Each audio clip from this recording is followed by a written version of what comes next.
In 1996, with a collaboration between DreamWorks and Microsoft, developed and released the Neverhood for the Windows personal computer. The game was a point-and-click based choose-your-own-adventure style game based on the choices available to the player at that time as the game progressed.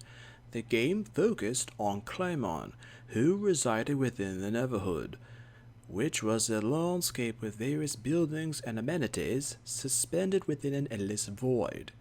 However, Klaymen is ironically the only real resident of the Neverhood, with his companions being Willie Trombone, Clog the villain within the game, whom appears as an exact yet warped copy of Klaymen, and various monsters throughout the different regions of the Neverhood. Through the events of the game, Klaymen saves the Neverhood from Clog, and at the time, the game was widely viewed as being something of a marvelous sight to behold due to it being done entirely with claymation techniques, when other games of the era were being done with computing processing technology.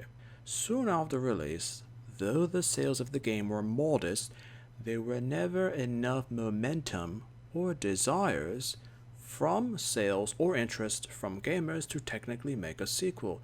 At the time, video games in general were just starting out to emerge as a viable gaming market for consumers, and the game is now considered to be slightly ahead of its time in terms of story, character plot, design, and production. Due to the mixed reception from the game, a sequel was slowly developed and released, with the game being called Skull Monkeys, being released in 1998 for the Sony PlayStation.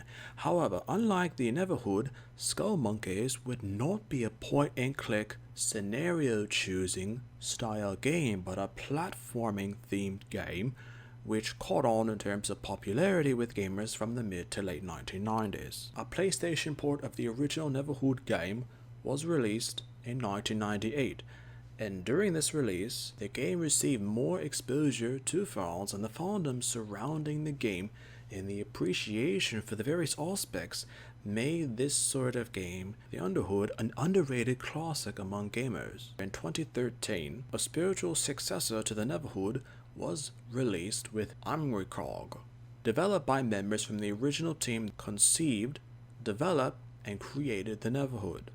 Sometimes a character can be forgotten because when they first did it, no one else did before.